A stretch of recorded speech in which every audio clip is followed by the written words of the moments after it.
questions. Other than that, we're ready to get started. So for you to have an idea of how this next coming hour and a half is going to go, we've done the welcome, but we're going to have a very cool introduction to the project, courtesy of Bertrand Dumont, who's the leader of the project. Then we're going to be exploring a little bit, a few introductions to barriers and levers through a video that we've created. Then we're going to be exploring with the researchers and innovation hubs that have been involved in the project, what the barriers and levers that for agroecology around Europe that we've found as a project. And finally, we're going to have a Q&A and a short interactive session to make sure that everybody takes something away from this. But rather than me talking for hours, I think that the best is actually to let Bertrand showcase a little bit about the project so you have an idea of what it is. And then he's going to be followed by a short video that we have ready for you to explain even more what the project is all about. So I'm going to stop sharing now, and I'm going to let Bertrand share.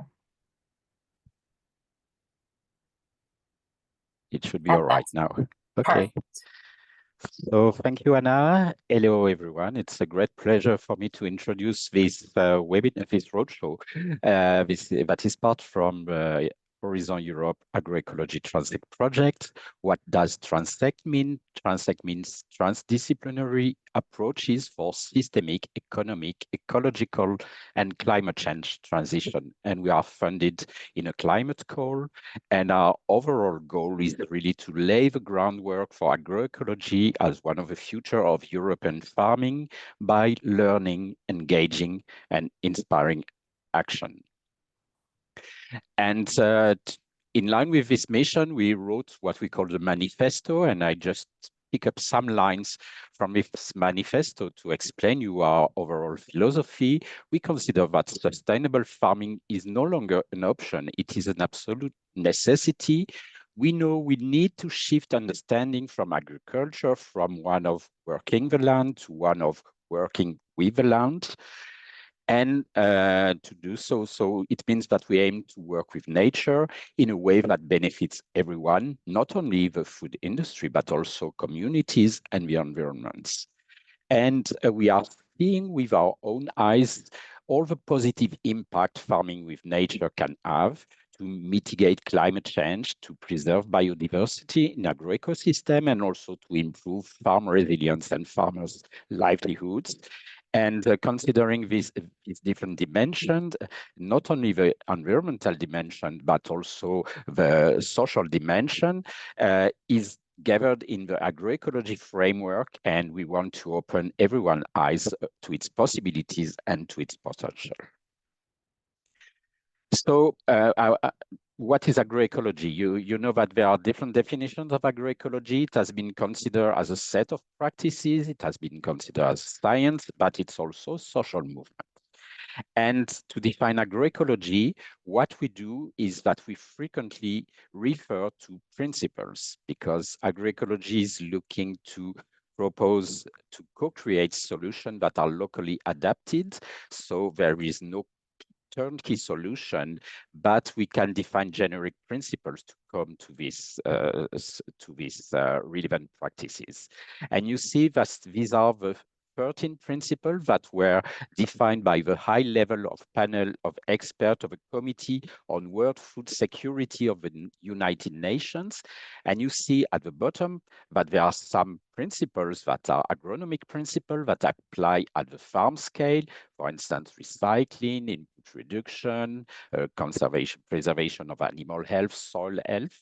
And at the top of this slide, you see also that there are a number of social principles that can also apply at the food system level. And at the center of this graph, you see that there is co-creation of knowledge, because basically agroecology calls for new form of knowledge. It's not only the scientists that create knowledge, it's not only the farm advisors that give advice to the farmers, but it's this co-creation of knowledge involves all the local practitioners and of course including farmers. And this is why in Agroecology-TRANSECT, we have a number of different partners, farmers, farm advisors, but also NGOs and local decision makers.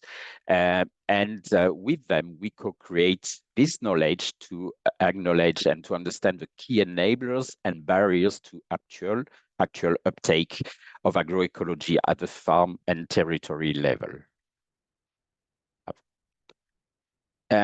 And also central of this in our project, we have a network of what we call innovation hubs. So you will see very soon a small film on why we call them innovation hubs, but it's quite clear from the name. A hub is a place where we meet, and innovation is because we target innovations.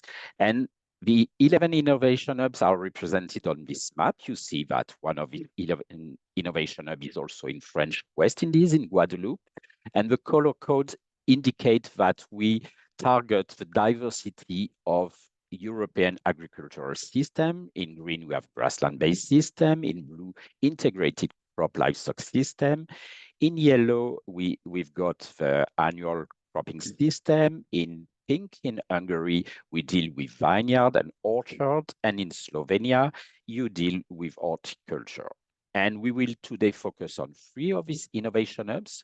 The one in Slovenia, their goal is not only to provide advice to organic farming in horticulture, but they're also delivering green boxes to the inhabitants of Ljubljana. The one in Spain is an agro-silvopastoral system where pigs, but also small ruminants and cattle are being raised on the chestnut trees. And in the Netherlands, you will learn from Maria that we are interested in this strip cropping system. And you see that on this other slide that we are not only interested with this, what comes out from these 11 innovation hubs that are very central to the project, but we are also developing a wider network. You will learn from Adrien and Marie-Hélène that we made interviews in around 80 other agroecological initiatives outside the project that are represented on this map. And with this broader network, we aim to demonstrate opportunities and constraints to unfold agroecology, which we call the scaling out. But we are also interested in the scaling up, although maybe we'll take less about this today. But the scaling up is to understand how do policy instruments facilitate or limit the expansion of agroecology. And so you see that we have different partners, different networks, and among the key frameworks, I'm sure that some of you are familiar with this framework that was initially proposed by Gilles. This is the multi-level perspective on transition, because when we talk about barriers and levers, it's because we aim for transitions. And central to this framework, to this figure, in blue, you've got the dominant socio-technical regime. And indeed, in the project, we are interested in niche innovations, which you can find at the bottom left of the figure. And our innovation hubs are indeed promoting niche innovations. And our mission during the project is to facilitate the transition, to facilitate what Gilles calls anchoring of this niche innovation into the mainstream regime. And a part of our research is on how to create supporting conditions locally, facilitating this anchoring. And this is really the reason why, for this first roadshow, we decided to focus on barriers and levers facilitating the transition towards agroecology, because our overall mission is to pave the way to spread agroecology across Europe. And this was all for me, so I think I should stop sharing and leave the floor. Thank you, Bertrand. Oops, it's here, sorry. That's great, thank you. So yeah, welcome everyone. Welcome to our roadshow. You've just heard from Bertrand about what Agroecology-TRANSECT is as a project. And some of you today may have joined other events that we've already run as part of the project, webinars, masterclasses, and other moments where we've picked out key elements of the project to share with you. And what we'd love to do at this point in the project is to invite you all to come and visit some of the innovation hubs and the amazing work we're doing and hear about the research. But as we can't get you all out in the field, we're inviting you here today and we're bringing it to you via this roadshow. And over the next hour and a half, we're going to do a deep dive and really open up the project to you and allow you to hear directly from the people within the project on how we are exploring what the barriers and levers are to scaling agroecology up and out across Europe and beyond. So first, we'd like to share with you a short film that we've made. This was filmed in Switzerland in our innovation hub looking at mixed grasslands. But you'll hear from a number of different partners, many of whom you're going to meet today and hear in more detail, a brief introduction to barriers and levers and why they are important and something to really consider as part of the project. So over to the film, Anna.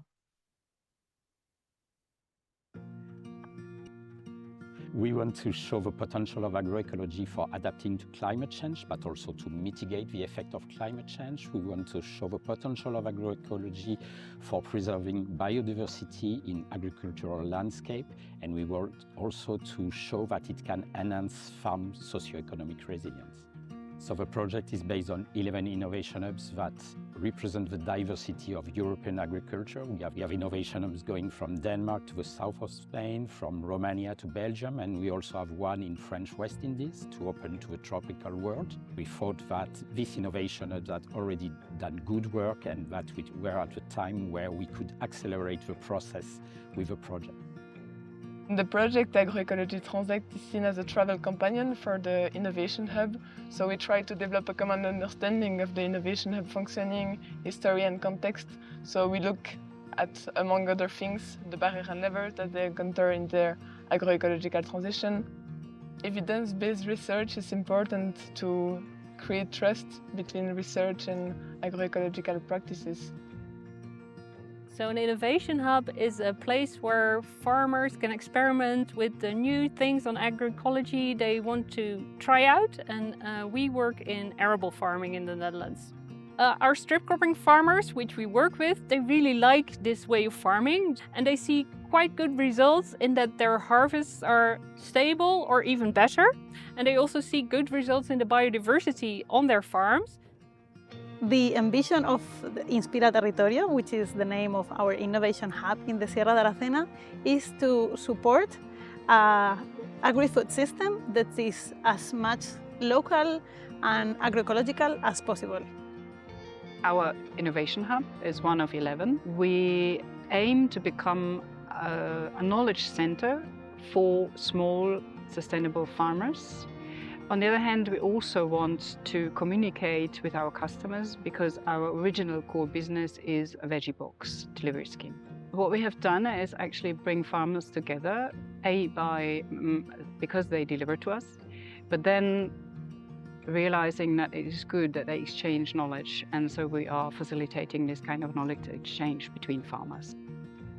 Although we can show that agroecology has potential to adapt to climate change or to preserve biodiversity, we also know that it's not that simple in real life. Working together between scientists and farmers in a co-creation process is the best way to come to what we call actionable knowledge, which are knowledge that are more likely to come into practice. Understanding barriers and levers is important to upscale agroecology, to understand why makes things move forward or what hinder change. The government in the Netherlands has introduced an eco scheme where there's an extra cap payment for farmers if they do strip cropping. And we find this really beneficial because it's really a lever for farmers to try and introduce this on their farm, and this makes them experiment, and it's really a way to get into it. So we find that policy changes really help us. So my deep motivation to become a researcher in agroecology and also an activist is the belief deep in my heart that agri-food systems are at the core of most of our social ecological challenges currently in the world. So it's also where most of the solutions to the challenges we're facing lie, and we can change that for a better future.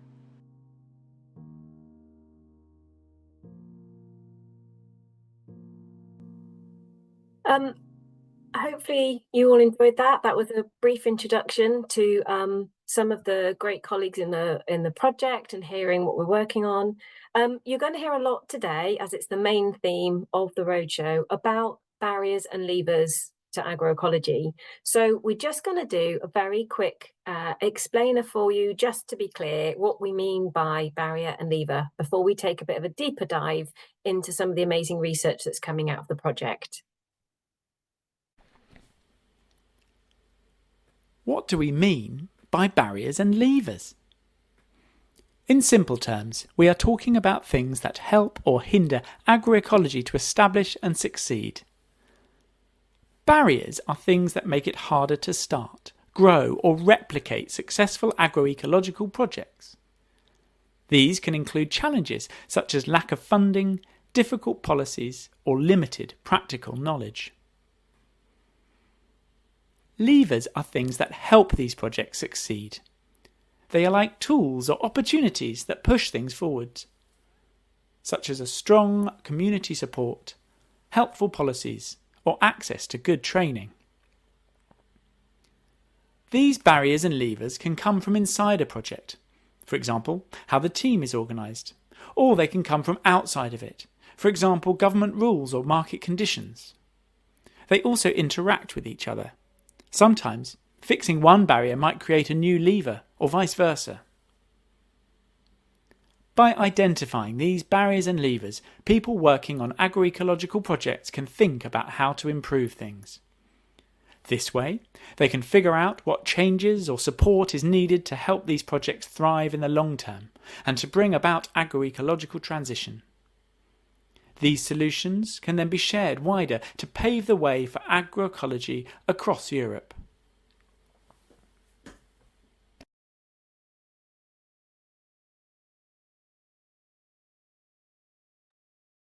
Great. That's enough scene setting from us. So without further ado, it's my absolute pleasure to introduce to you Pauline, who is going to be talking to you about the research that she's led on work in our innovation hubs on this subject. So Pauline, I'm going to hand over to you for you to share your screen and to share your presentation. And welcome. Thank you very much, Julie, for the introduction. So good afternoon, everyone. So my name is Pauline Cassart. I'm from the Wallon Agricultural Research Center in Belgium. And part of my research within Agroecology-TRANSECT was about exploring the barriers and levers faced by the 11 innovation hubs that are at the core of our Agroecology-TRANSECT project. And that's what we are addressing today together. So first, quick introduction on how the research was carried out. The objective of the research was really to support reflection and learning within and across the Innovation Hub.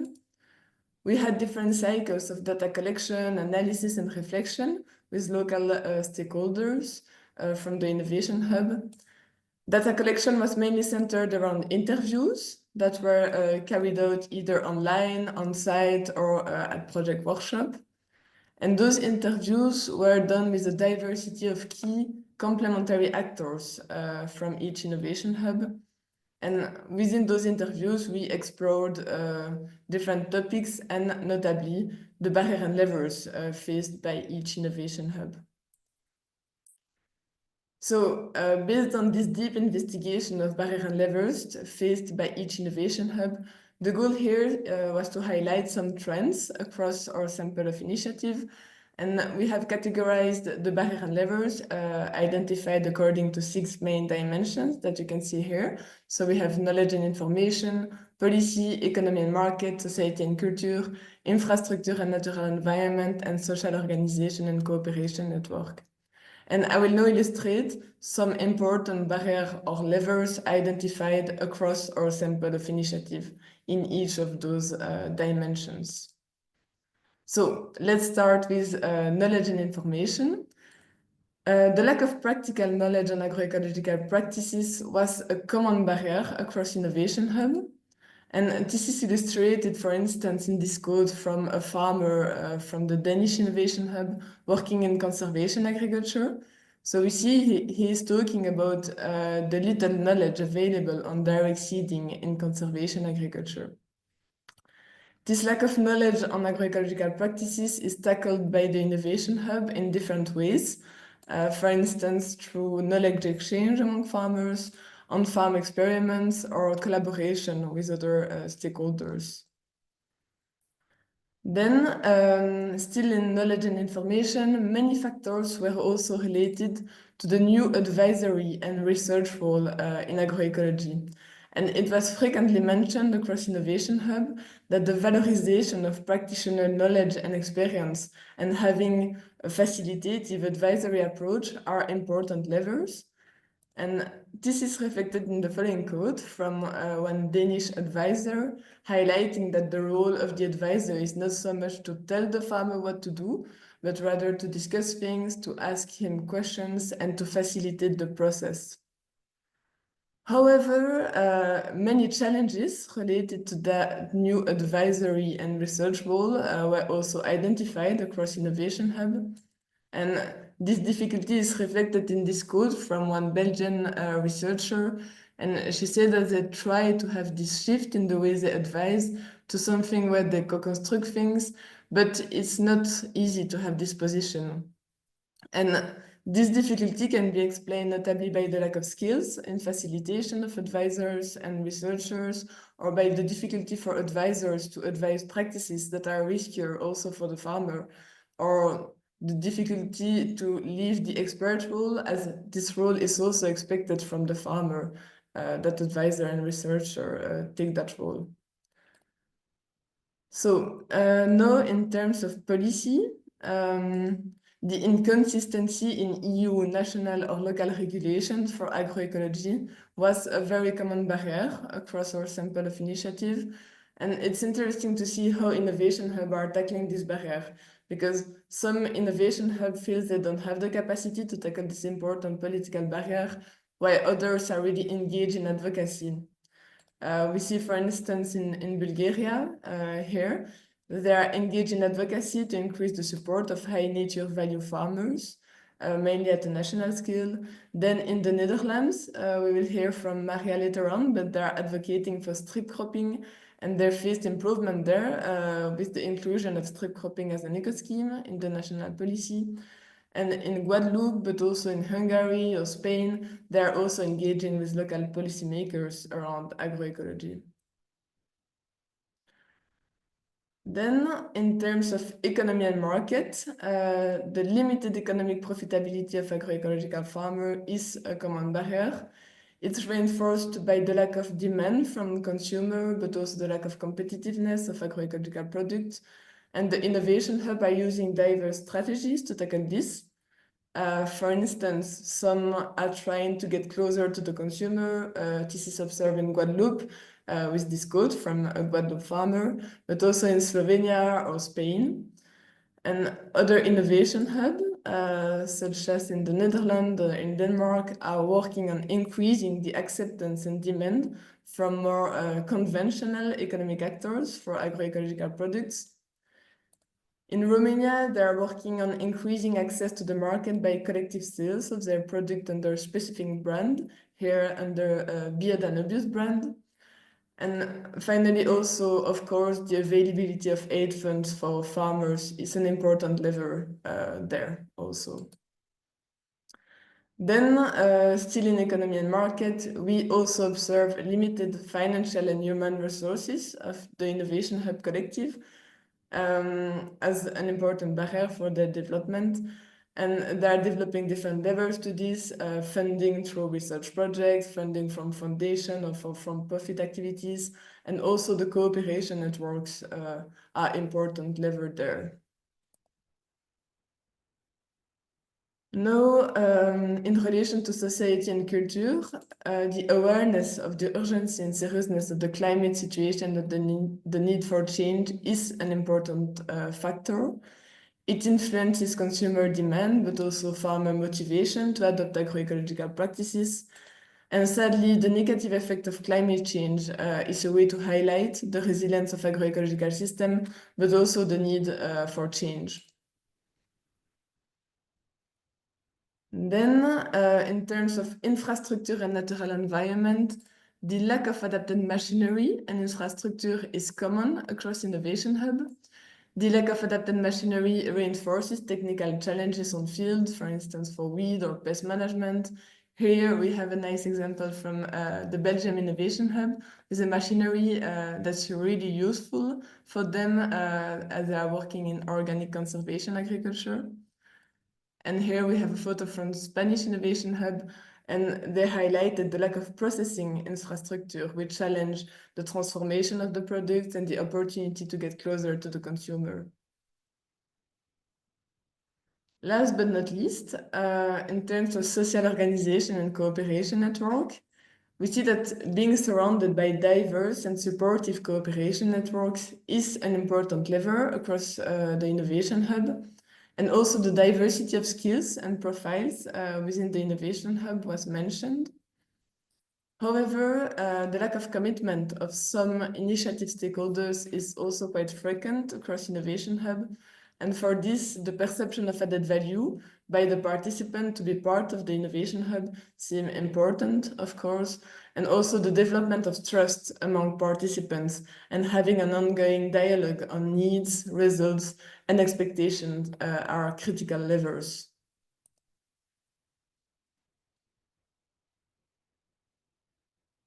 So some key takeaways.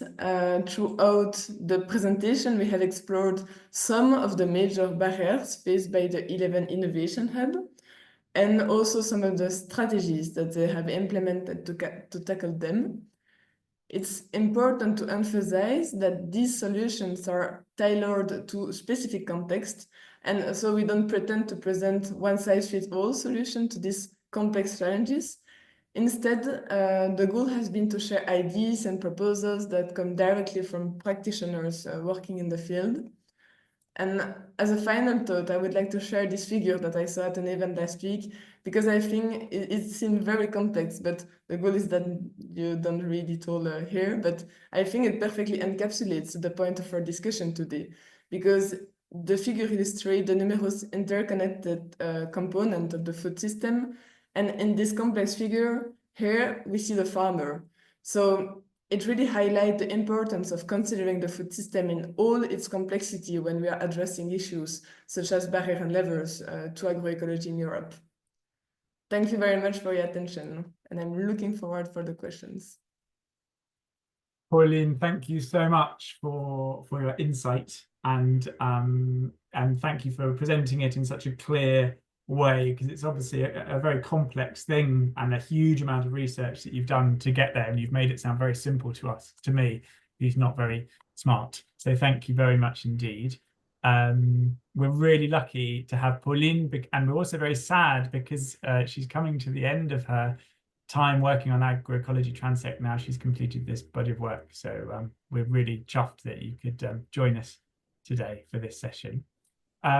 Just a reminder for everyone in the audience, if you have a question, Nathan had a really brilliant question. Could I ask that you put it in the Q&A section? So at the bottom of the screen, if you can't see the Q&A tab, click more and you may see it, rather than the chat. That way we're more likely to see it and be able to ask that question to the panelists. And also I'm going to ask Pauline a few questions now, but we thought, given that we've got a real rich array of panelists, we'd try and find the best questions from the audience to ask at the end of the roadshow. So make sure if you're asking a question now, say who you want to ask that question to, and the reason is, I think it'd be really rich to bring in several different people. And as we see, as we work through the day, there's a lot of common threads that will run through what we hear about around barriers and levers. So thanks very much, and remember, put them in the Q&A. I had a couple of questions listening to that. I'm really interested by the concept of the the kind of areas that you kind of put the barriers and the levers into, the dimensions. But I wondered if any in particular, if there was one in particular that stood out to you that was kind of a big dimension, bigger than others in terms of being a barrier to kind of scaling out agroecology in Europe. Yeah, thank you very much, Tim, for this question and for your comment. But so, as I presented, in each of the 6 dimensions, we found those barrier and levers that were identified by the stakeholders in the field. But I would say that the political dimension was a particularly key challenge for many innovation hubs. And this can be explained by different points, because first, agricultural policy really shapes the environment in which the farmer makes decisions, offering constraints or benefits. And many innovation hubs highlighted the lack of consistency in those regulations for agroecology. Then I think that this political dimension also seems particularly challenging as it feels particularly hard to tackle at the scale of one individual or one initiative. And I remember one farmer telling us in the interview that all technical challenges on the field, they will solve it together with the farmers, with the researcher, advisors. But the difficulty really lied in the institutional framework in which they are. And this highlights the importance of the institutional framework and also the feeling of practitioners to have little control over it compared to other dimensions. And maybe one last point, I think that this political dimension also heavily impacts other dimensions, such as in particular another dimension which is very important, the economy and market.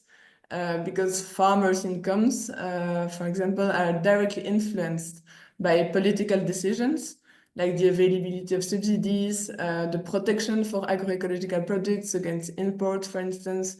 We have big agreements that are discussed at the moment on EU tables, for instance, about the Mercosur.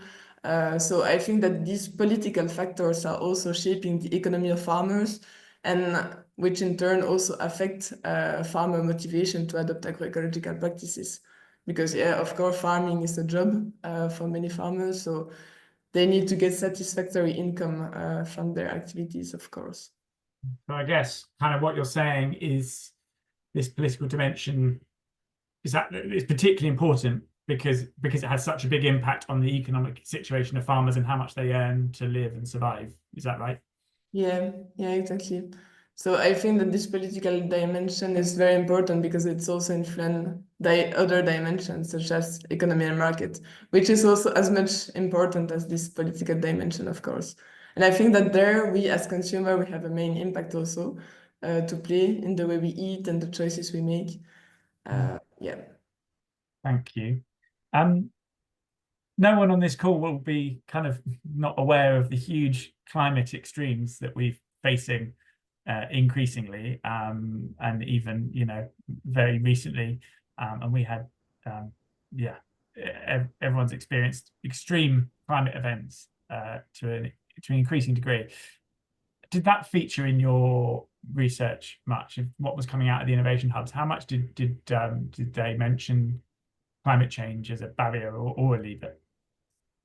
That was kind of interesting because we really have a trade-off there in relation to climate change, because on one side, of course, climate change negatively impacts production, it creates new challenges on field, and also a need to constantly adapt to new climate situation.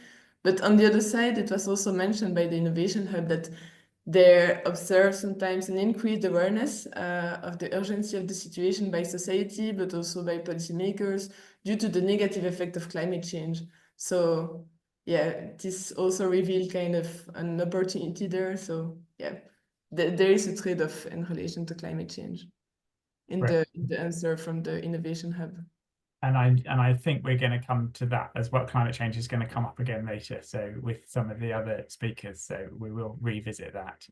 Finally, and I guess I'm aware that your research was very much looking at what has been done by innovation hubs, but looking kind of forward and next steps, did anything come out as being a kind of really obvious lever, say that these initiatives would love to see implemented to help, boost their agroecological journey?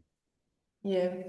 So yeah, quick clarification. So I focused the research indeed on barrier and levers that were implemented in the past of the Innovation Hub. So I did not explore the possible levers for the future, but yeah, of course, I have some examples in mind from the discussion we have with the stakeholders.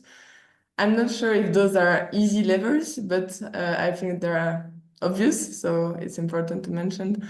I think that, of course, the demand, an increased demand for agroecological products from consumers, but also from other value chain actors is an obvious and important lever. And there we as consumer, as I just say, we play an important role through the way we eat, the choices we make.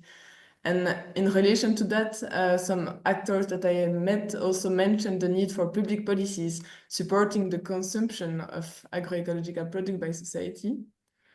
Also related to subsidies, of course, a better allocation of subsidies for agroecological farmers was frequently mentioned.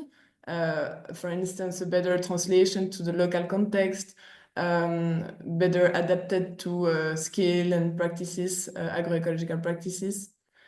And also in relation to subsidies, many actors also emphasize the need for support of the farmer at the beginning of the transition to compensate the risk taken in transition into another system, and also the possible high investment cost at the start of the transition. Great. Thanks, Pauline.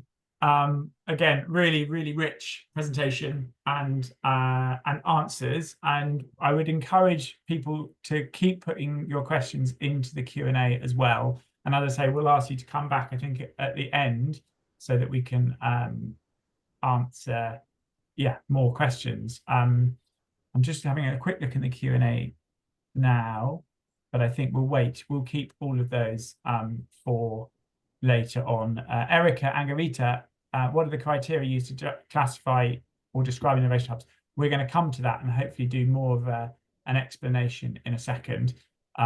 So that will be answered and the others will come. Remember, you can also vote on questions in the Q&A, so you can kind of vote them up or down depending on how important you think the questions are. So thank you, Pauline. I think we'll move on. We're a bit ahead of schedule, which is always a very good position to be in this situation. And it leaves more time for questions at the end, which is great. If you stop sharing your screen, I wonder if we can bring up, we should have the slides, the other slides, which Anna can share. Thank you. Yes, and well, luckily, I think our next explainer video, that's a perfect segue, Anna, to our explainer video. If it's going to work, it's looking like we might just have a grey box. Here we go. So if we play that, and then I'm going to, it just says a little bit about what an innovation hub is and why we call them that. And then we'll move on to meeting three really super people who are facilitating 3 of our 11 innovation hubs across Europe. But we'll watch the video first. We'll hear a lot today about innovation hubs. Agroecology-TRANSECT has a network of 11 of these hubs that are engaged in a transition towards agroecology. They are a key part of our project and help us to ground our research in real-life farming environments.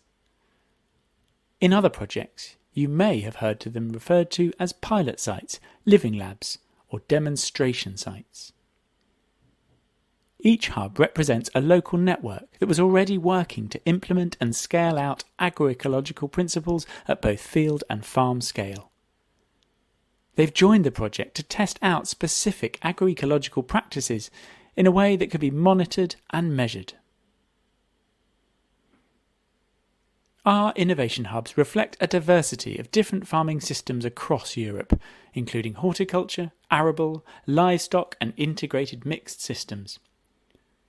They represent different socio-economic landscapes and bioregional areas, from high nature value grassland grazing in northwest Bulgaria to improving supply chains for small-scale farmers in the mountains of Andalusia, and from strip cropping in the Netherlands to an organic veg box scheme in Slovenia. You can find a map and more information on all of our innovation hubs on the Agroecology-TRANSECT website.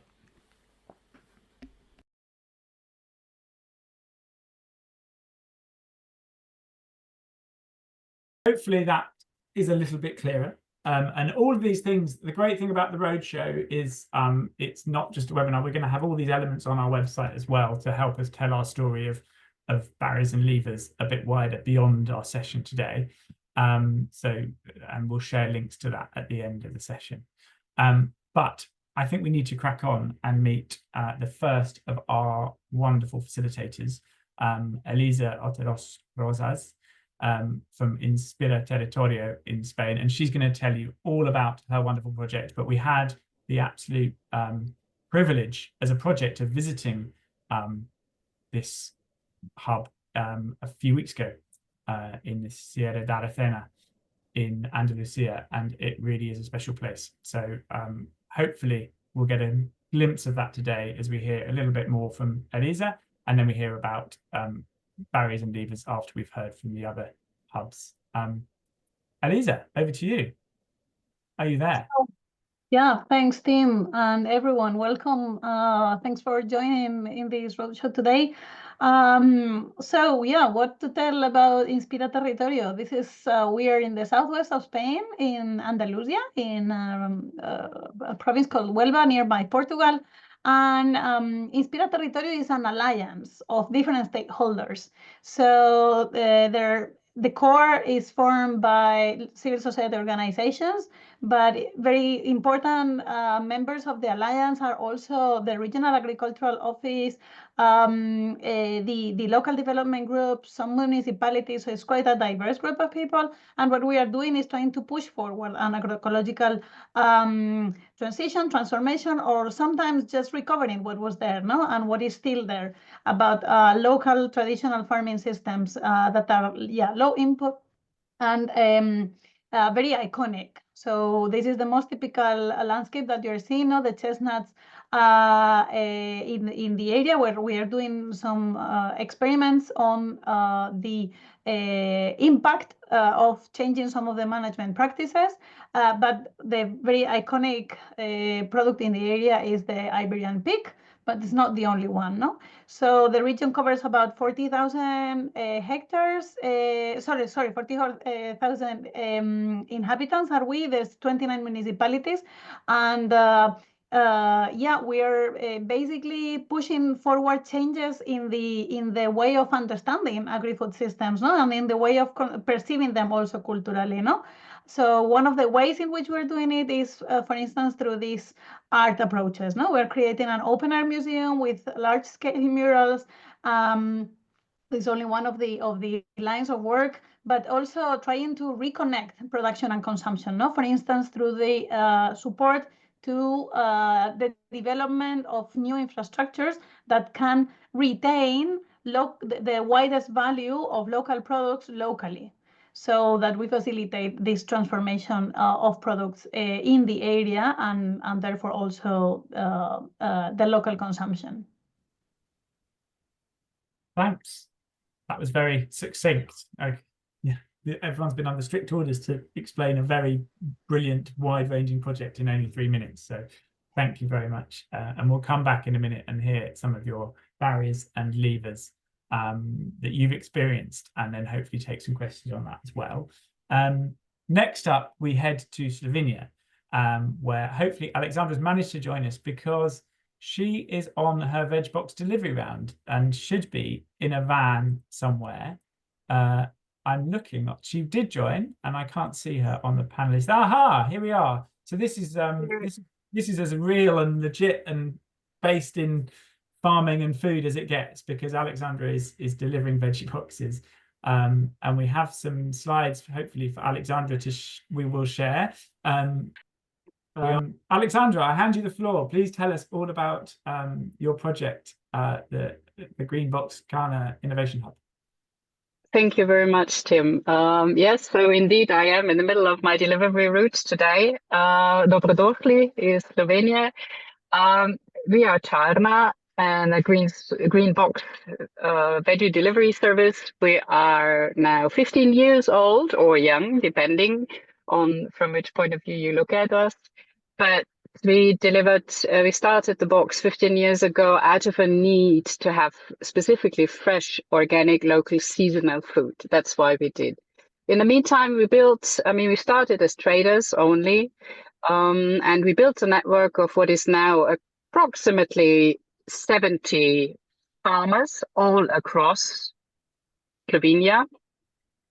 We do not work with each of them every week, so because the number of boxes that we have is lower, and some of them only have seasonal stuff like berries in June or July, or now in the autumn winter time we have persimmon from one farmer, and so that's limited. But all over, we built a network of around 70 farmers, and really what I am in now, which is the van, is not really representative so much, because more of half of our deliveries we are actually doing by bike. So we worked very hard on increasing our sustainability from purely van to bike. We have always wanted to reduce our own impact even further. So our goal always was to have as much as local food as possible. We also do not, therefore, import from other countries unless it is now as winter time and we want to have oranges or bananas coming by boat. So that, yes, we do that. We've also grown to become a core group of 6 staff, and we not having an agricultural background, none of us at the beginning had, so we always were interested in sort of learning more. Now, you start this as a trader, you start this because you want good food, local food, and then you realize that there's much more to it. So a couple of years ago, we started farming ourselves. We have decided to go even one step further. It's not just normal kind of conventional or with certificate organic farming, but we went down the road of market gardening. So very small plot, very high diversity. And this is where also the Agroecology-TRANSECT project comes in, because here we are trying things that maybe our farmers are more reluctant to try, to get them to test or to at least see what new things there are, what you can do, and how it can actually increase your efficiency in a manner not purely economic, but that you're less tired, that work is easier, but you can have the same kind of outcome from it. So that's in short for now. Thank you, Alexandra. That's really, kind of hear your passion and hard work in there. It's a subject close to my heart because I'm involved in a small similar veg box scheme down here in southwest England. So really interesting to hear that, and very interested to hear in a moment some of your barriers and levers. But we must leave Slovenia, a delivery van in Slovenia, and head up to the Netherlands and meet Maria, who is the facilitator of our innovation hub there, and that's around strip cropping. And I'm going to let her explain in more detail because she's the expert and I am certainly not. So Maria, are you away? Thanks for joining us. Yes, thank you, Tim. And nice to hear from Elisa and Alexandra as well. I'm not outside in a van, unfortunately. I'm inside in a nice cubicle to give this video presentation to you. I'm the Innovation Hub coordinator of an Innovation Hub with quite a number of farmers. We have about 25 to 50 arable farmers in our network, and they all practice strip cropping, which you can see here. It is literally what it says.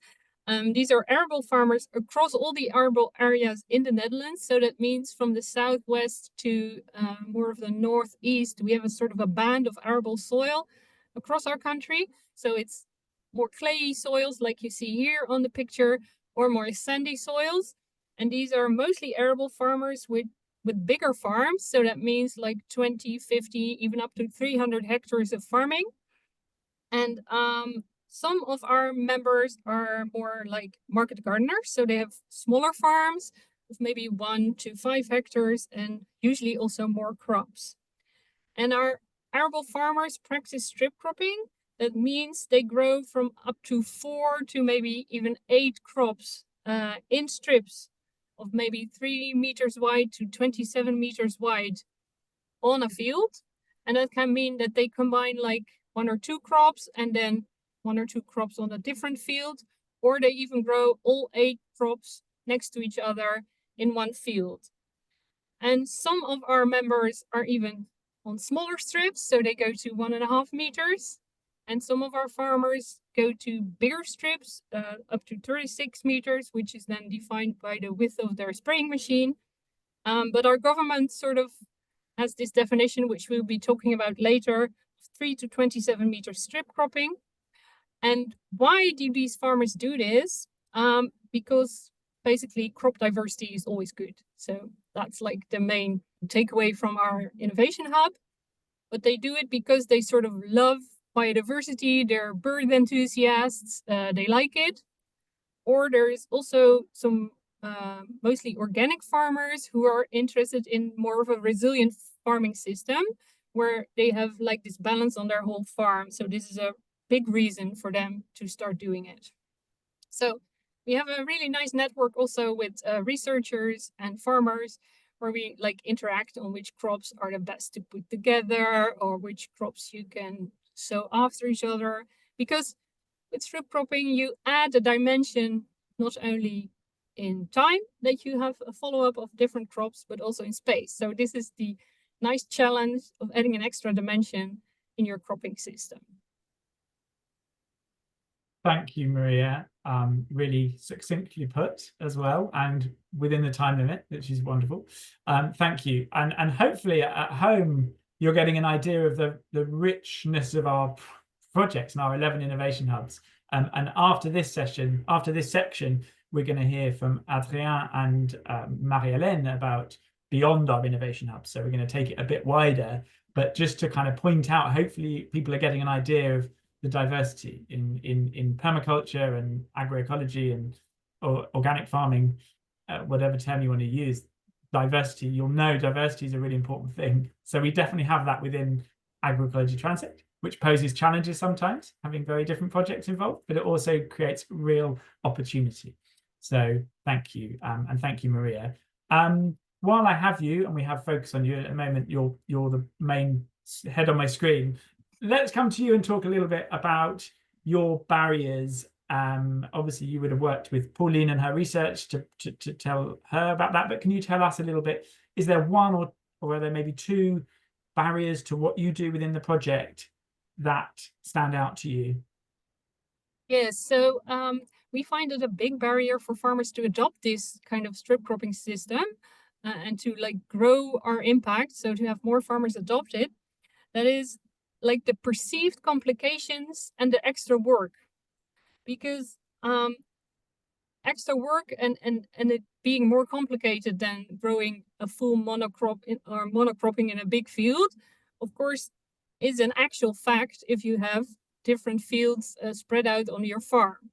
So then you grow smaller strips of a certain crop, and you have to drive more or harvest in several fields. So then it is more complicated and it gives you more work. But if you have like a bigger field, or maybe several bigger fields, which you can easily divide up into strips, the complication factors in actual fact is very low, because you can just drive in like, what you call not circles, but, but you can drive through. And even if you make a system with maybe 2 crops or even 3 crops, it is possible to not have this complication. But the farmers like perceive it, they see it, it's visual, everybody can understand it. And then they think like, this is going to make my life a hell of a lot more difficult. And that's some of the things why they don't adopt it. And we also find that most of the farmers have lots of questions about mechanization, agroecology or agronomic questions, agroecological questions. What is a smart design? Which crops do I grow next to each other? If I harvest in a strip which is only 6 meters, can I drive on the strip next door to harvest my potatoes to the side, for example? So there's lots of design and thinking about questions which you're not used to if you just grow in a big field and then your father has told you what to do and now you have to like think for yourself. So there's lots of questions which people still have, and we find that they are really interested in joining our Innovation Hub groups where we discuss this also on a regional scale, where everybody can also look at each other's farms and get inspiration on how this one has a smart solution for watering or a smart solution for manure. And all these interactions really help us to develop the scheme. So that's really nice. Yeah. That so sort of knowledge exchange is something you're doing a lot of, and that helps to counteract one of those barriers, which is lack of knowledge or lack of understanding perhaps about what I think so, but that's especially effective if people already try it for a little bit. So entrepreneurs who do it for even for a small portion of their farms, because we have lots of members in our Innovation Hub who have like a farm of 300 hectares, but they only do this strip cropping on maybe 5 or 20 hectares. We also have members who do it on their whole farm, but then it's a bigger change, of course. So it's really nice that they can exchange experiences and also see from the research of Wageningen University that it actually has an impact on the biodiversity results which they see. So it's really nice to have these exchanges. It sounds like we're kind of identifying levers now as well, which I'll come back to about. So we Sorry. Well, no, it's good. I prompted it. But before we move on, I think to Alexandra, just someone's put in the chat to look out for someone for Jason Mork on X. Other social media platforms are available and becoming more popular, but who specialize in multi-strip cropping. That's just to point that out, and as a wonderful segue into the fact that the chat is there to kind of for everyone to put things in and inspire. Someone had something for Alexandra about connecting them with something else. Sam wants to connect Alexandra with some ideas they have about farm hubs and strategic farm hubs. So that's exactly what we wanted to get out of this session and from everyone listening and watching at home. So please keep putting those in the chat and everyone reference it, and hopefully we'll make some more connections and maybe make some levers. Anyway, thanks, Marianne. Let's move. You're welcome. Yeah, thanks Sam Osborne as well. We also have some farmers in our network who specialize in multi-strip cropping. So they do mixed cropping in strips, which is also fun. Wow. Yeah. Cool. Thank you. Let's hear from Spain, if Elisa is still with us, and hear about some of the barriers you've experienced and perhaps the biggest one or two that you've come across, Elisa. Yeah, thanks. So it's difficult for me to think of just like particular barriers, because what we see the difficulty is a system. No, so and it's issues that are connected. So what we have identified working together with Pauline, and with the colleagues here, is that we could use the metaphor of an iceberg somehow. No, so what is seen above the sea level is an economic difficulty, a precariousness of the projects. So it's difficult to believe that, as I was saying on the video, it's difficult to believe that it's possible to make a living, decent living out of this type of farming. Or it's difficult to believe that you can base your diet on agroecological products, without being rich. So this is like a cognitive cultural barrier also that is lying behind that, right? So below the water surface in this iceberg, what is lying and is supporting or not justifying this precariousness and economic instability are cultural limitations related to this lack of trust in how it can be done, a lack of self-esteem of farmers. This has been distracted, I think, destroyed overall Europe and the world. This belief that being a peasant is something negative. Is like, peasants are those, or farmers are those that could not study, could not leave rural areas, could not go to the city, and therefore there is this lack of self-esteem of being a farmer. But there is also this lack of commitment with local products, because it's super easy to go to the supermarket. Nowadays you find even organic products in the supermarkets everywhere, right? And they're cheap even if you want. So yeah, this is a problem also, again, that is cultural. No, it's a change. It's an issue of habits, of the time that we devote as society and as families, households, to food, to cooking, no, to taking care of those who produce what we eat. And so at the most bottom part of this iceberg is the competition, the difficulty to compete in these rural mountain areas in the peripheries, no, of the global north, to compete within a globalized and industrialized agri-food system. No, it's David against Goliath, right? So this is why, no, it's a complex network of barriers that are connected one to the other. I really love that analogy of an iceberg. And I think, like you were saying, it kind of highlights the complexity to it, especially around the kind of socio-cultural elements that are so ingrained and have been for so long, for all sorts of reasons, you know, that have just become more and more established. And so, yeah, it'd be really interesting to kind of hear about some of your levers in a minute too, of how to kind of counteract that. But just this idea that it's actually a complicated, knotty kind of mass that we're up against to try and kind of make any kind of systemic change is really vivid there.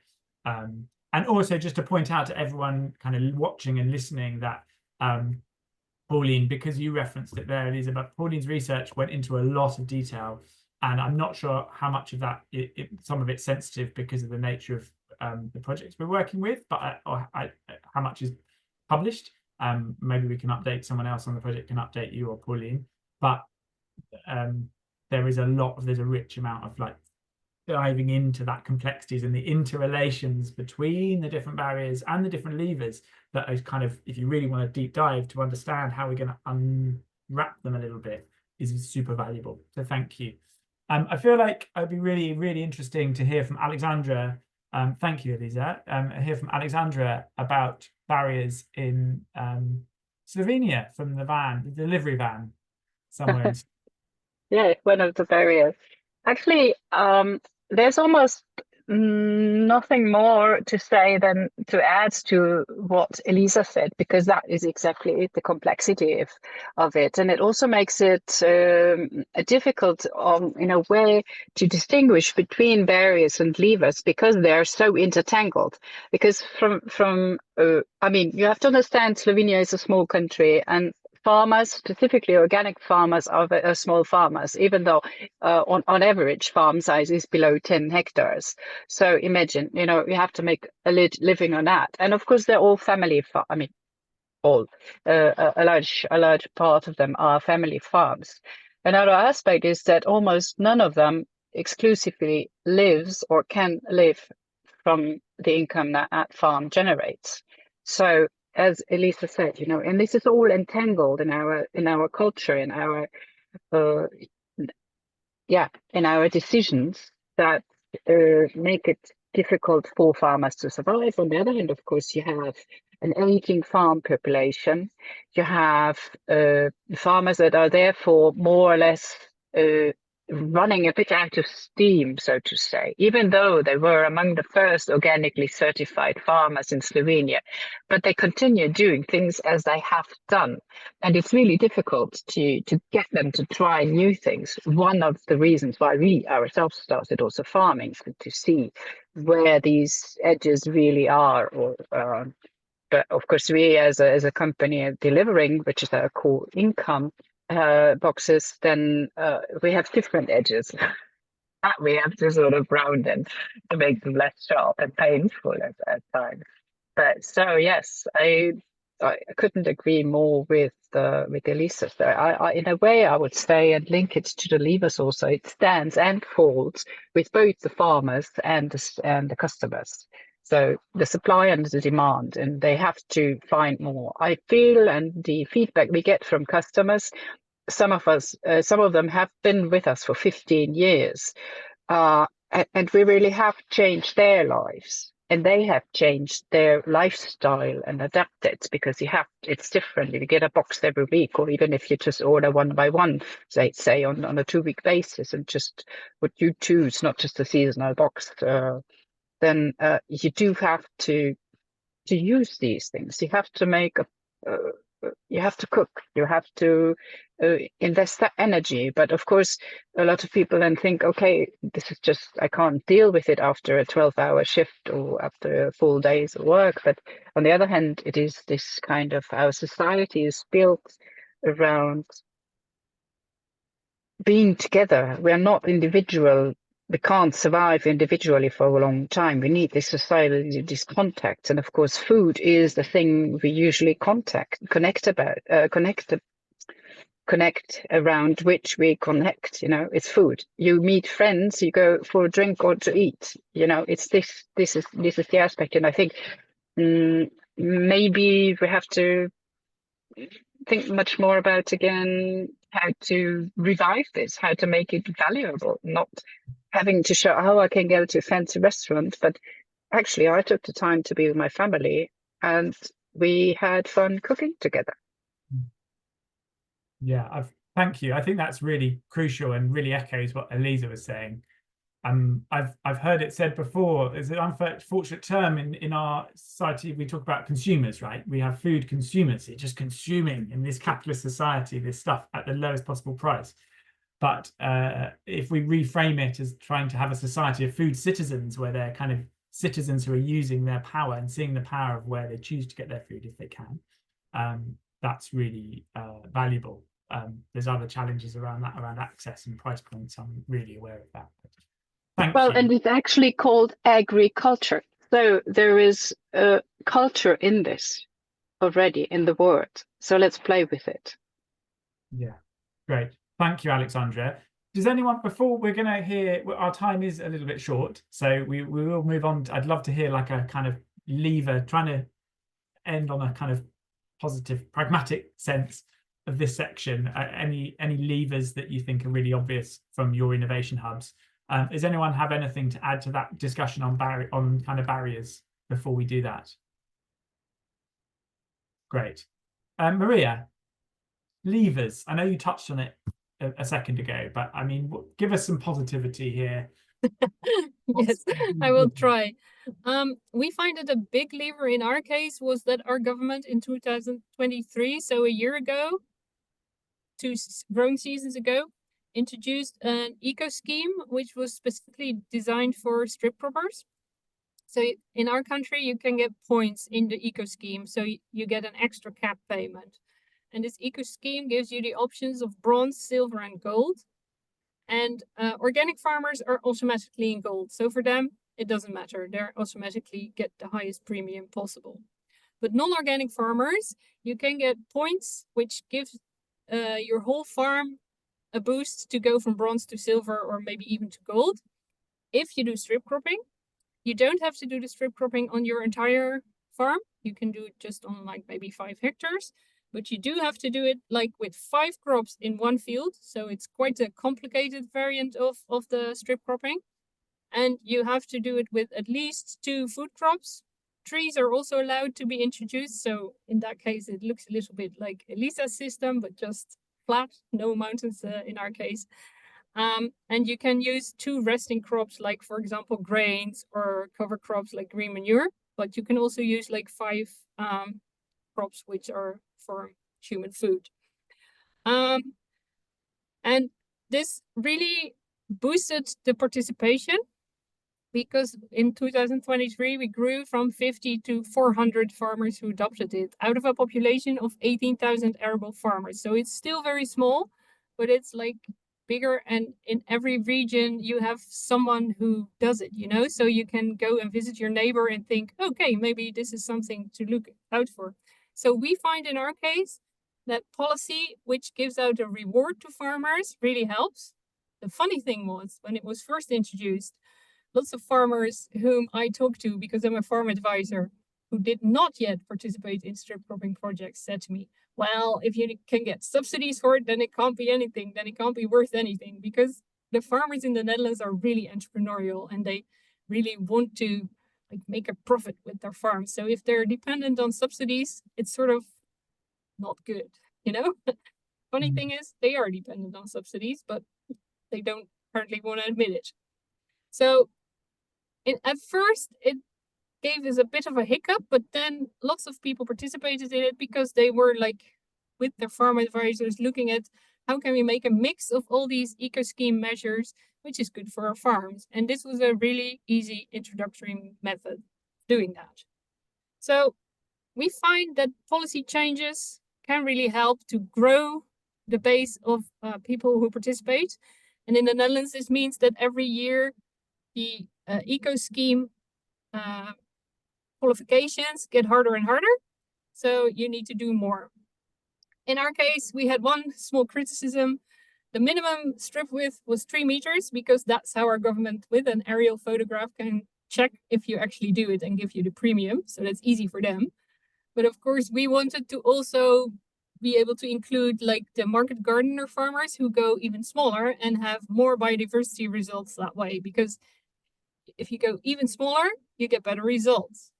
But that's not to be checked from above, and then they need to go out and look at your field. Way too complicated. So, okay, this is what we ended up with.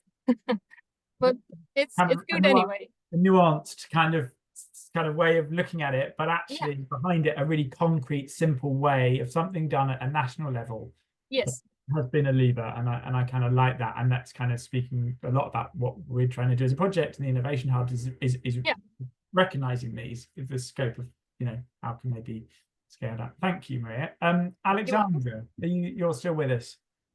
Hopefully. Yes, I am still with you. Kind of lever. Clock's ticking. Actually, for us as an innovation hub, so us being who we are as a company, so our leverage, of course, to the policy level is not established yet, maybe. But what we have done is we, via projects that we started on the national level, we have really increased our network to the farm advisors and also to some of the faculties, so the agricultural, but also the Institute of Biology, for example. And these kind of cooperations are slowly, and with those projects, the results that actually have an impact positive for how the farmer works, that slowly starts to be, a lever. And this is, it's encouraging that, okay, there are even older farmers, so I'm speaking a bit stereotypically here, but older farmers that can make a change and actually see the added value of something new versus their long established, very good, but maybe not good enough gut feeling. Mm-hmm. Great. Thank you. I'm glancing at the clock now. I'm under pressure. Elisa, no pressure, but you have a couple of minutes just to kind of round up this whole section, really, but talk about any levers that you've experienced in your beautiful part of southwest Spain. Yeah, well, as Maria and Alexandra were saying, there are some like very practical, concrete things. Like we had this support from a foundation, from Daniel and Nina Carasso Foundation, to set up this alliance, and that was like something very precise that kind of pushed the movement and the movement to be called Inspira Territorio as such, But that would have not happened if there had not been things going on for many years already, So I'm going to use another metaphor here. And what I like, as I see it, is like we are like a mycelium that is like below ground. And when there is a little bit of rain, and then 21 days after there has been some sunshine, then mushrooms pop up, right? And then mushrooms are also sometimes ephemeral, but still they leave the spores in the ground, and those spores will emerge again in the form of other fungus at some other point when the conditions are adequate. So this is a mycelium of many people having done many things along years, farmers that are tenacious, that are committed, activists, local associations and companies, some people, key people, like with names and surnames within the public administration, at the local development group or at the regional agricultural office, that are convinced, that are believers, and that will always be pushing in this direction. Let it be the fungus is Boletus edulis or Macrolepiota. No, the name can change, the species can change, but they are anyway emerging when the conditions are adequate. So yeah, I would say that here the lever is taking care and letting this mycelium be always alive somehow, no, so that it can fruit at some point.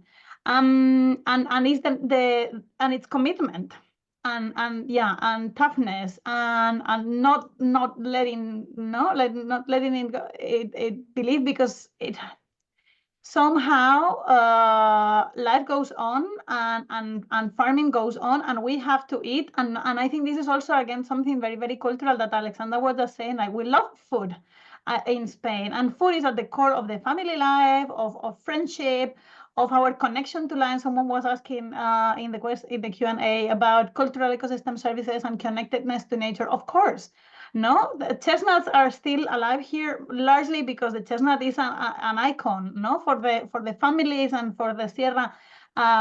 So it's an emotional link to the land, what we have through food, and this is why no crazy people along history keep fighting for these new ways of reconstructing and preserving what was done well in the past, what has worked for many decades and centuries, and has been disrupted by this competition with the industrial agri-food system, and then fighting to save it and to reinvent it, because of course it cannot be as it was decades ago, but it still has a future.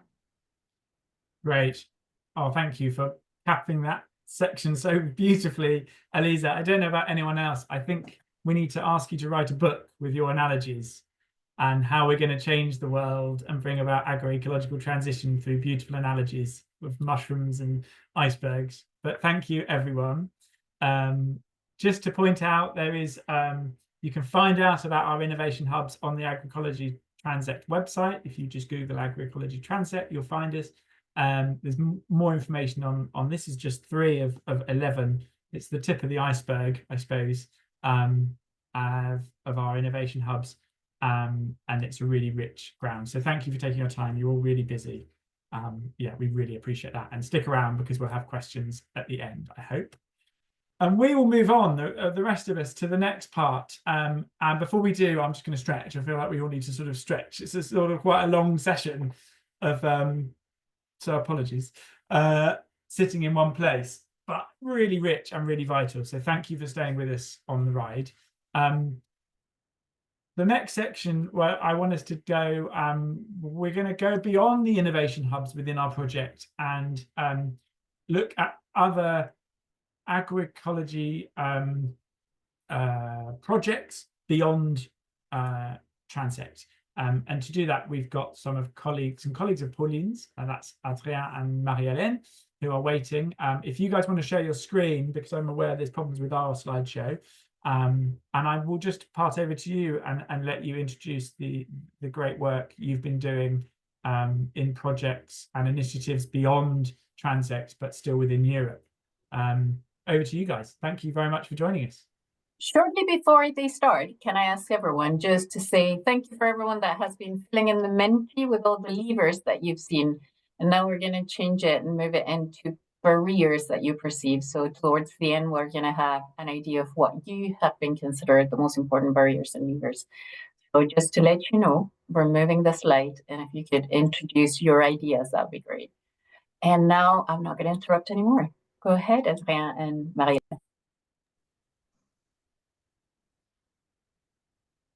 Thank you, Anna. I'm trying to turn my camera on, but apparently I can't do that, but that's not a big issue for me. It's also okay like that. Thanks. Sorry, I'm admitting you now. You're not going to get away with that. Okay. Good afternoon, everyone. So now Adrien and I will show you some of our results about the barriers and levers that we explored in agroecological initiatives across Europe. So, sorry. First of all, what did we do and how did we do it? Well, what we wanted to know is what factors positively or negatively influence the development of agroecological initiatives in Europe. So in other words, what conditions are detrimental or favorable for the development of such initiatives? So to do so, we basically asked agroecological initiatives what influences their development. And we also asked them some questions about their activities, the actors involved, their characteristics, to be able to understand better who they are. So to do so, we used an online survey and received 89 submissions from all across Europe. So as you can see on the map, from the European Union, but also United Kingdom, Serbia, and Switzerland. And so this includes, of course, answers from the innovation hubs who are already involved in the project, but also and mostly from initiatives who were not already involved and who took the time to answer to our survey and get involved. So this was also an opportunity to broaden our network and to connect people. Then we had interviews with 11 of these initiatives, also all across Europe, to be able to deepen our understanding of who they are and of the barriers and levers that they mentioned in the survey that they filled beforehand. So at that stage of the presentation, maybe you might wonder what we consider as an agroecological initiative. So in our case, we decided to be quite broad and to consider any kind of initiative that implements or supports the implementation of agroecological practices. So practically speaking, these agroecological initiatives can be farms, experiments, community projects, European projects, food processing activities, agritourism activities, or NGOs or associations, for example. And of course, all of them almost involve farmers, but also researchers, consumers, and advisors, just to give you some examples. And we also wanted to make sure that they stick to the principles of agroecology, at least to some of these principles, and at least to some extent. So now we will show you some of our results. Of course, we identified a lot of different barriers and levers across different dimensions, but during this presentation, we will focus only on some key messages which we think are quite relevant. And we will present the results which come from both the survey and the interviews, and we will use some quotes and practical examples that we have from the interviews to illustrate our key messages and go deeper. So the first key message is about the fact that access to cities and access to markets is key for the development of these initiatives, and also that short market channels are needed. So practically speaking, it means that from our survey results, we could see that when an initiative is close to an urban area or close to a market opportunity, it is better for its development than being in a remote area or too remote. And also that when initiatives sell their productions using direct market channels, so for example, farmers markets, it's also better in comparison to using long market channels with a lot of intermediaries, for example. Hello, everybody. As Marilyn just mentioned, the idea is that I will use some quotes to illustrate the results and present you a few initiatives that we interview. So the first quote, as you can see on your screen, it's important to note that almost 100% of animal production is sold directly and locally. Therefore, one of our initiative goals is also to establish and develop local direct sales for plant production. That illustrates, well, the fact that there is often a challenge of finding or creating new channels to sell production. And so these quotes come from one initiative. It's the opportunity to present it, which is Transimarche. So Transimarche is located in France, and it's an experimental farm, so really led by INRAE, so Research Center, and it's composed of 160 hectares of crop and livestock. And there is the specificity, which is that they are located in a marshland, so with this water management issues also. And they have a strong focus on biodiversity, so trying to conserve, but also even to enhance biodiversity. And they practically build a network with local farmers, with citizens, with association, etc. Okay, now we can move on to the second key message, which is that skilled and available workforce is necessary. So, of course, initiatives need to have enough people to carry out activities, and they need these people to have enough time available, but they also need them to have the good skills, the required skills to be able to implement some kind of activities or some kind of practices. And what we also noticed from the survey is that when farmers had a higher level of education, so for example, beyond high school, it was better for the development of the initiative in comparison to lower levels of education. So that is from the answers given from by the initiative themselves. And again, one quote of one person that I interviewed to illustrate that and to explain his reality. So this person said, you have to work also in Sunday, so young people prefer to do something else. So the workers that made the practical works normally are strangers, but at the beginning it could be some problem about communication. It's difficult also for the owner because there is a lot of bureaucracy and there is a lot of tax on. So that's illustrate this reality that was also shared by other initiative, but it's the opportunity to present you Cascina Romanengo, so which is one initiative that we interviewed. Cascina Romanengo is located in Italy, and it's basically a farm of something around 18 hectares with plant production and a bit of wood. And it's one initiative that was financed by private private investor, and which started a few years ago with the ultimate goal to become a pilot farm, so be a school of agroecology. And so currently they experience a lot of different practices directly on field, both organic, regenerative practices, etc. And so now the last key message, which is about climate change. Of course, we all know that climate change mitigation and adaptation is really needed. So we need to reduce our greenhouse gas emissions. And we could see that it was really clear in the answers of the initiatives that when we have climate change related events, such as floods, droughts, or high temperatures, this is really detrimental to their activities and productions. And there is a need to adapt. And this adaptation is also a kind of opportunity in some cases, because, for example, it is the opportunity to introduce new crops in some regions. And what we could also see, and it was also mentioned by Pauline before, is that the fact that climate change causes big problems that we can see, that are visible, it kind of raises awareness of people, and it also fosters change and fosters transition towards agroecology, which is a way to adapt to climate change. Again, a new quote to illustrate this aspect of opportunity that can be felt by some stakeholders. So in a few words, climate change is really helping our development. I would say climate change is, of course, not good, but when it comes to adaptation, diversity is a source of adaptation and people are seeing that.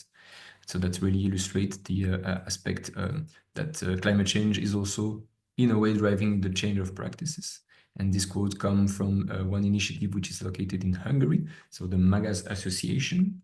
And this association is working with a diversity of seeds and trying to share it and to spread it into a network of stakeholders.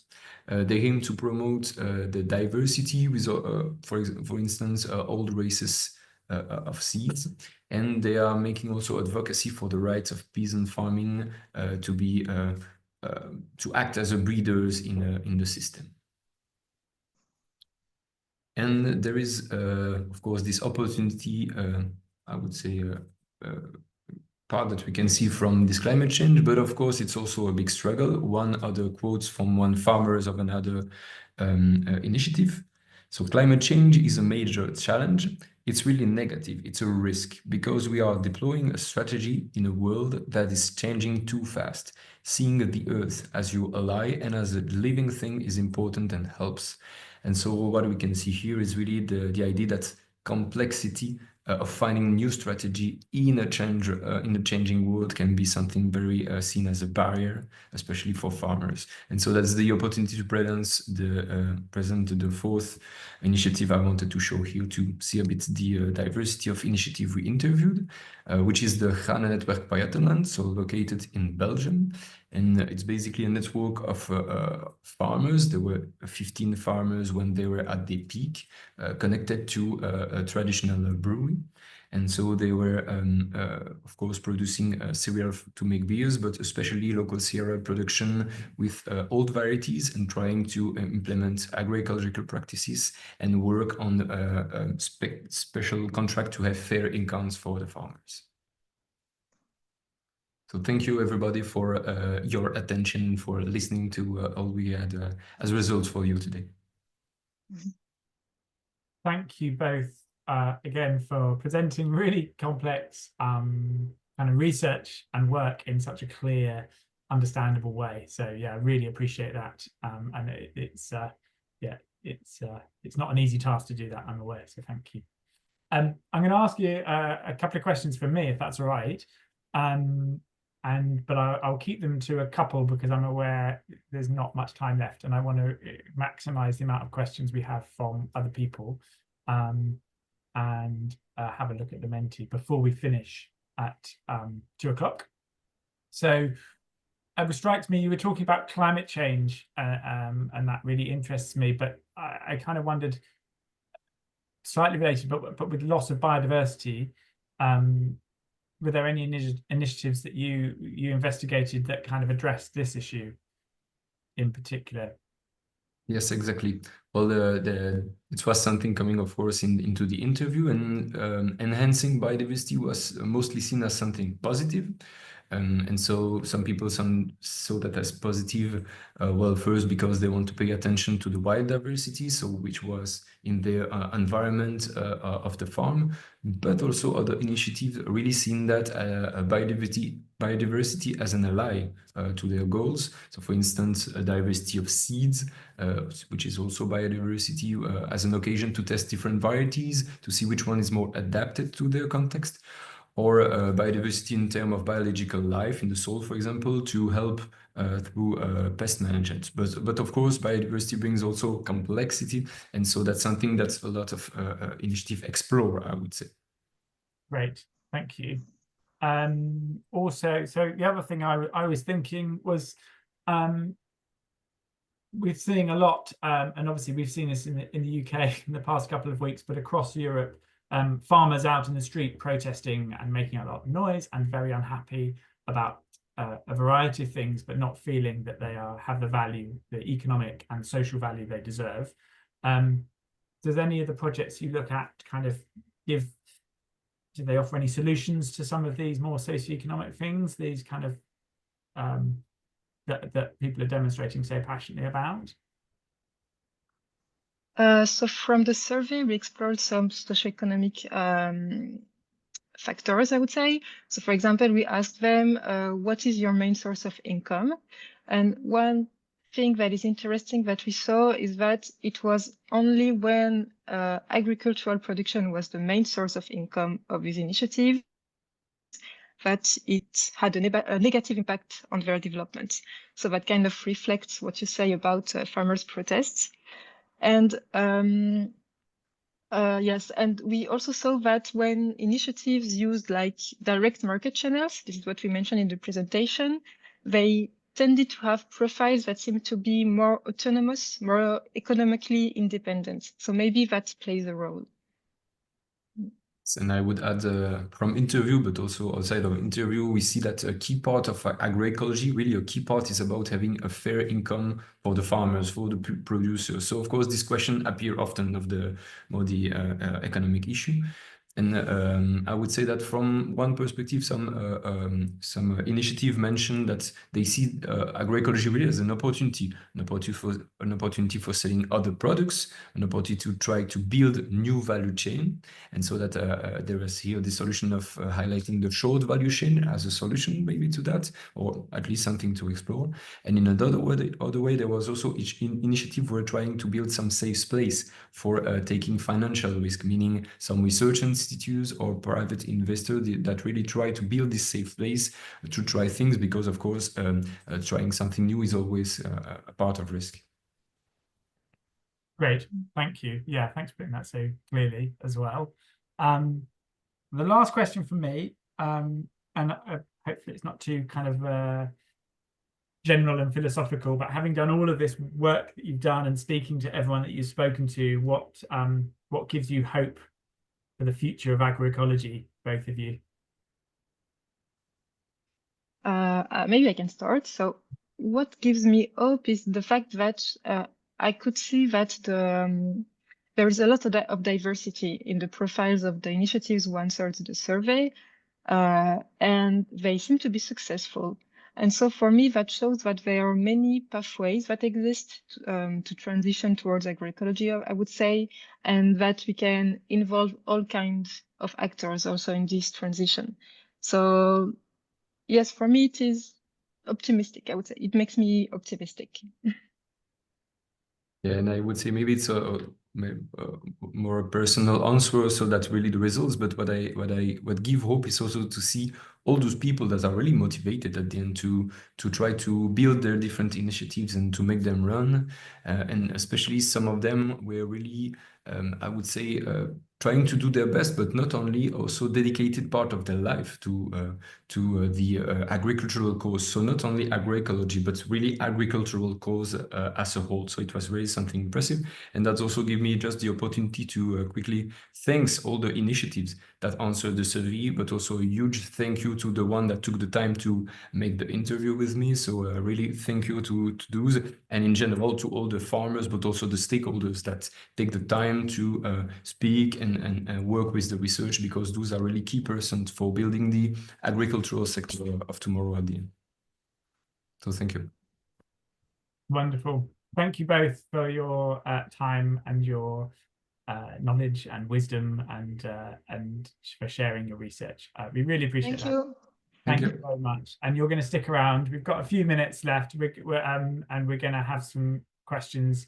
There's quite a lot of questions in the Q&A. Please feel free to put them in, and remember to put them who you want. If there's someone in particular you want to answer them, some have been answered. The joy of Zoom is some have been answered already, but we're going to pick out a few.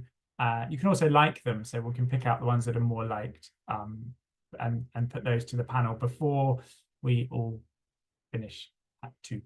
Anna has popped up, which means I think she's going to introduce some really great stuff from Menti. Anna. Yeah, I just wanted to say thank you so much, everyone, for answering, because it's one of those things that sometimes you're always a bit nervous about whether people are going to engage with it, and everybody did. So I wanted to share a few of the ideas with you, and also sort of like highlight how interesting it is, the fact that everything that we've been talking about, I see reflected in some of the answers. So there's that it feels nice when you see that there's a certain line that we all agree on, because that feels that we can actually start planning on the future. There's not going to be that much challenge in that sense. So it's going to be interesting. Pray with me for this thing not to have a little dot, but if it does, we'll live through it. But first and foremost, I just wanted to highlight the people. Look at that dot. Never mind. That's clearly my computer. Apologies, everyone. But it shouldn't affect how we're going to be doing this, and we're almost at the end. So just first and foremost, just to celebrate the diversity of the people that have joined us today. You can see that it's people from all over Europe, and even people from outside Europe. So I'm going to imagine that that's probably from Guadeloupe, but just, again, people from different places, different agroecological models. So it's really interesting to see that it wasn't just a very small cluster, but actually it's a topic that's relevant to people from all around Europe. So that's always welcome. Lots of responses around what the levers are. There's a lot around community. There's a lot about making sure that the right policies and the right CAP support is in place to support farmers. It's really heartwarming to see, and really important to see, that there's a lot around giving farmers agency and helping them find the knowledge and transfer the knowledge to each other. So trusting them, knowing that they have the right skills, and just making sure that we provide them with the tools for them to create change, as well as supporting them in the right way. There's also a lot around reducing risk for farmers to change and adapt. So there's a very important approach in terms of understanding that change is expensive and difficult. So how do we support that change that we want to see? But not only focusing on the farmer, but also around what the consumer and the whole system needs to see, which is change at a larger scale, a change that is not only in the farm, but actually throughout the whole of the community, very much along the lines of what our lovely innovation hubs were saying and sharing. So that's all the levers, but of course, there's also a lot around what the challenges are and the barriers are. And again, there's a fair amount of alignment in terms of what we've been talking and what we're seeing here amongst your answers. There's a certain amount of highlighting how the policymakers can actually influence and become a support, but also a challenge and make it really hard. A lot of challenges around the food system and how the big food is actually making it hard for farmers to change. Interestingly, further down around knowledge, there was a sort of like this one in particular, which I thought was interesting, about how the ancient knowledge or the knowledge that has been passed through generations is hard to access now, as a younger generation is struggling to connect with the older generation, and they have that in between space where conventional farming has taken over the knowledge. And there's also sort of a recognition of food not really being set to the right price to actually support farmers who are growing the land, and what do we need to do around policy that would actually support farm being priced accordingly to what it costs to actually produce it under systems that provide so many things other than just food, but also that acknowledge the importance of the farmer as part of the system. So lots of interesting questions, which we will share with you in the follow-up email. So you're going to be more than welcome to see them later. And I think, Tim, that this allows us to go to the final part, which is Q&A. Yes, thank you. And thanks as well for all the responses to Menti, everyone. And Anna has been curating that wonderfully. It's a great technology tab. Thank you. That's really rich. And I think taking all of that out of this, it's kind of it's felt like a real event where ideas have come in and come out so much more than we imagined, or I imagined anyway. So thank you. That's down to everyone taking part and chucking their ideas in. There's time for a few questions. I'd love to get a question to most people on the panel, and just there's also a lot of them have been answered in the Q&A. So sorry we can't get to all of them, but I think it's been a great dialogue. Hopefully we've got all the panelists still here. So I'm going to go through and pick out some of the questions once I can get them up, and pick some of the ones that have been liked or the most, or that stick out. Interestingly, there was one from Guy, actually, who's our brilliant who works on Agroecology-TRANSECT, Guy Peer. There was a couple from him. One was, can we talk more about the enabling environment? I cannot see how we can convince 300 million citizens in Europe, personally, that each of them should do something toward a direction which we, European society, are currently not really going. So I think that talks a little bit to what Eliza was saying around a lot of us were saying around a cultural shift and a cultural change. Does anyone want to pick up that question around talking more about convincing people or creating an enabling environment for that sort of thing? There's some interesting answers. I know Maria answered it on there, so you could come in. Adrian can go. Yeah, go. You want, Maria, feel free. Yeah, because in our innovation hub, we sort of consciously chose to not do that very big. What Guy is asking is, of course, the $1 million question. It is the biggest question. How do we convince everybody? We consciously chose in our innovation hub not to address that very, very, very big question, but to focus on arable farmers in their own ecosystem, amongst farmers, amongst each other, and maybe even with their farm advisors or with researchers or with ecologists, to sort of do the baby step thing, So we consciously chose not to address the political question or the very big question to convince everybody, but to do baby steps and small steps in our own habitat, so to speak, because it's just too big for us. It's too much. So that's our solution to it. It's not really a solution, but that's what we did. Great. Adrian, did you want to come in on that from your position of kind of looking at lots of projects? Yeah, that's. I think that's really related also to what Bertrand introduced at the beginning, this multi-level perspective. So this graph where you can see that there is really all those little niche, all those little initiatives, but also a very huge regime on top of that. And so all the million people that guy is mentioning, of course, are part of this regime. And at the end, this little niche and this little initiative are also here really to challenge this regime. So I think it's also those little steps that can challenge the regime and maybe make it move, because of course the regime is also constituted of all those people inside of it. So I think that's part of the answer. And I'm not sure that we'll find a solution that directly will used by 100% of it, but maybe step by step it can be lead to at least a little shift of regime. Yeah, great. I mean, like Maria says, I think it's the 1 billion euro question, isn't it? Really, if we can answer that, we've got someone. Maria, and this was, I think, in response to Pauline's talk earlier on. She was just asking kind of practically how you identify the potential of levers to transition towards a more agroecological system. I understand some have a high potential on their own, while others increase such potential when interacting with other levers. How do you take into account these interactions, and how do you map them? And I know, because I've kind of read some of your work, that you've done a lot on this, and we kind of deliberately decided not to go into too much detail today because it gets quite complicated. But I think it's a really good question. Maybe you could talk us through a little bit about how you identified the potential levers and how they interact with other levers.